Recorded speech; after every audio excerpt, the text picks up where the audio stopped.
Hello everybody, my name is Ann Théato and welcome to the Psychic Matters podcast, episode number 48, a Halloween special. Since time immemorial, our ancestors have used the ancient art of divination or scrying to help them gain personal guidance, prophecy or inspiration via imagery, symbols and messages. The word scry itself comes from the Anglo-Saxon word descry, which means to see. And scrying is a type of divination which involves gazing at either a surface, a candle flame, smoke or clouds, or any surface really or object in order for us to go beyond the physical eyes and allow us to receive visions and information on the past, the present or the future. And we do that by using our intuition. In terms of general divination and prophecy, the Babylonians used to put liquid into sacred bowls and divine from that. Hindus used bowls of molasses. Egyptians used a pool of ink held in their hands. Greeks lowered mirrors into holy waters, and Nostradamus used a brass bowl with water on a brass tripod. When it comes to mirrors, in ancient China, mirrors of highly polished metal were consulted. Merlin, King Arthur's magician, used his magical mirror to warn the king about plots and potential invasions. Vulcan, the Roman god of fire, fashioned a mirror that showed the past, the present and the future. The Greeks used bronze mirrors to see into the future. Black, shiny mirrors called witches' mirrors were used in medieval times, and in ancient Rome, practitioners of mirror divination were called speculari. On this podcast, I will teach you how to quieten your mind, connect to your life force energy, and use it to assist you in the fascinating art of mirror divination. The exercises I share with you today will help you develop and strengthen your own innate sixth sense or your intuition, and you will learn a technique that you can use today to receive prophetic visions or symbolic guidance. If you love this podcast, do consider joining me on my Gypsy Magic workshop, which is 5 hours next Saturday, November 6th. I'll be teaching you exactly how to use a crystal ball, how to scry using bowls of water and seer stones, and we will be doing mirror divination as well. You can sign up on my website, www.anntheato.com. It's just £50, and testimonials from previous students have said wonderful things. Here's a couple. It was an utterly fascinating experience working with my scrying bowl. I could see changes in the watercolour, numbers, the way the water was moving around the bowl, and I could see memorable pictures of my past.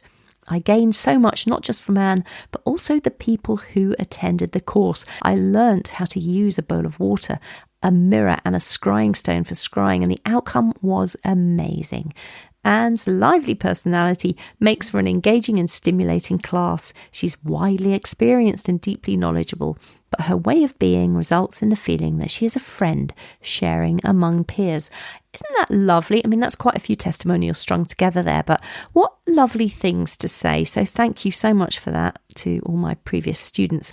If you are listening to this after the 6th of November 2021, and chances are high that you might be, don't worry. The course is coming as a downloadable course to learn in your own good time. So head over to my website, sign up to my newsletter, and then you'll get information when that course is announced.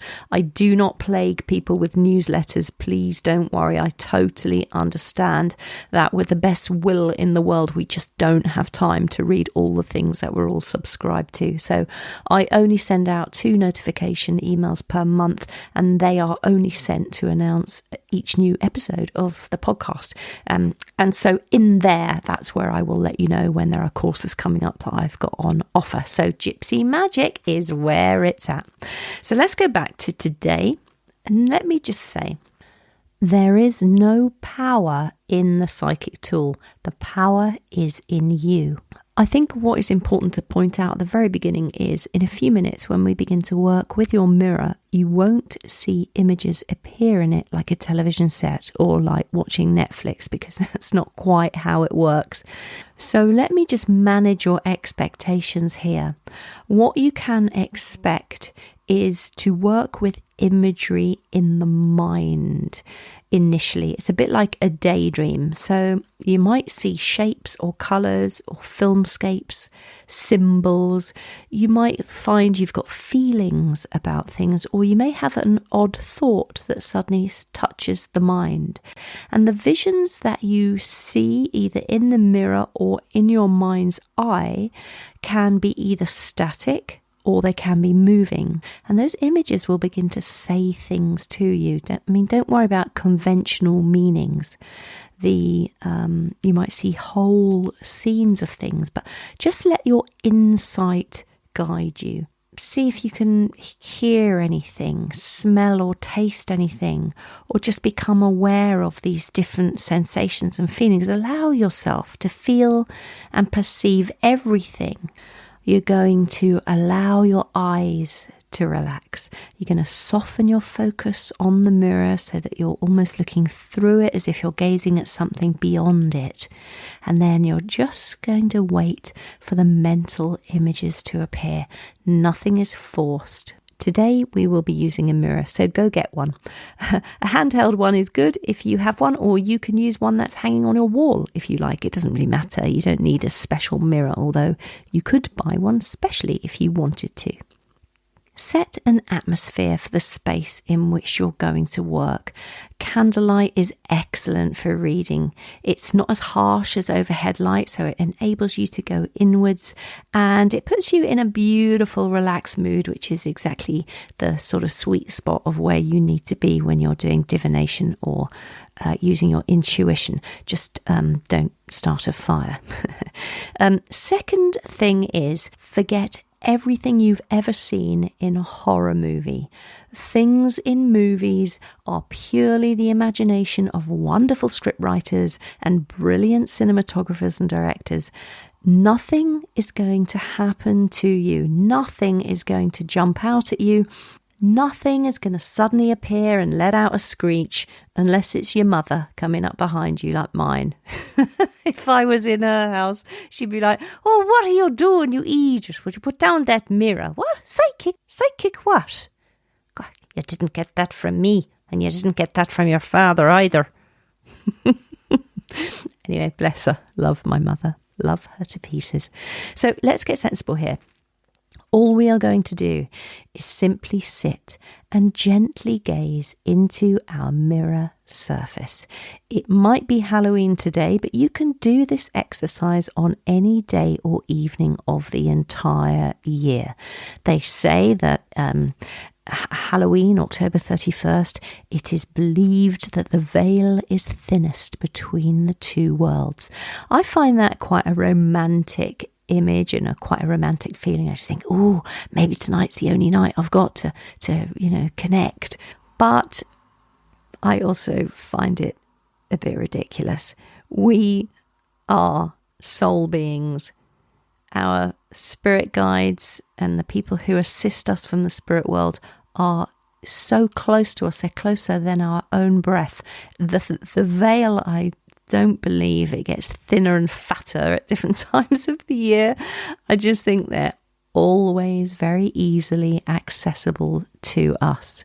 But I do quite like the romantic sort of thing that possibly the veil is thinnest. I doubt it, but there we are. So moving on, I'm going to give you 2 exercises today. The first one is this. Ask a question in your mind, something pertinent to you and your current situation. Asking for guidance, insight, enlightenment, or how to solve a particular problem that you might have at this current time. You are going to set the intention to see the guidance around this question in the mirror in front of you. So the image is going to form at first in the mind's eye, and then it's going to be held in the mirror in front of you so that you can study it. So go ahead, ask your question. Try to keep it simple. Ask something very simple initially. Now close your eyes and let an image form in the darkness. Once you have that image, open your eyes, almost open them just halfway.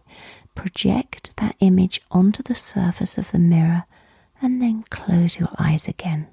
With your eyes closed, let that image become even clearer. Then open your eyes softly and project that image into the mirror in front of you. Close your eyes again. You may want to repeat this several times, each time closing your eyes and allowing that image in your mind's eye to become clearer and clearer, and then projecting it onto the surface of the mirror, and each time you do it, projecting that image deeper and deeper into the mirror, so that when you open your eyes for the last time, you can open your eyes and you can see the image right in front of you inside the mirror. You can watch it unfold almost like a movie, and you can get your guidance and your answers from looking at that imagery. Exercise number 2. Ask your question. Again, something pertinent to you and your current situation. Again, keep it simple initially and set the intention to see the answers to this in the mirror in front of you. What we're going to be doing in this exercise is entering the mirror ourselves to be in the scene and become part of the imagery ourselves. So ask your question. Close your eyes. Let an image form in your mind. Open your eyes softly. Project that image onto the surface of the mirror. Close your eyes again. Let the image form a little clearer. Open your eyes and project that image onto the surface of the mirror. Now keep repeating that very slowly, very gently in your own time, imagining the image in your mind, opening your eyes, projecting it onto the surface of the mirror. And every time you open your eyes and project that image onto the mirror, cast that image further and further into the mirror. And then, now, once the image, you can see the image fairly deep within the mirror. It might almost seem as if it's getting further and further away. But what I want you to do is imagine the mirror getting bigger and bigger and bigger, enclosing you on all sides until you are completely inside its world, experiencing that scene as a direct observer. Accuracy and interpretation of imagery, it is like learning a new language, and the more that you practice, the better you can become.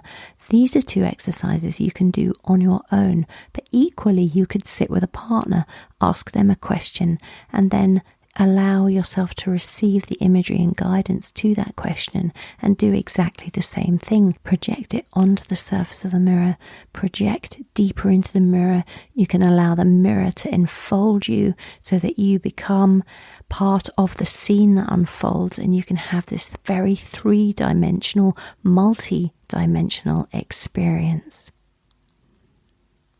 I hope you've really enjoyed this episode. Please do consider joining me on my Gypsy Magic course next weekend, where I will be exploring in great depth the art of scrying. All the links and resources for this episode can be found in the show notes, plus a full transcription. And those show notes are over on my website, anntheato.com, ANNTHEATO.com. So head over there, you can pick everything up.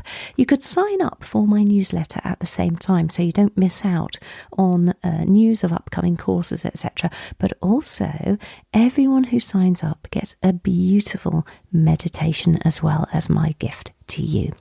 Have a very successful couple of weeks, everybody. Keep well. And until next time, my name is Ann Théato, and thank you for listening to Psychic Matters.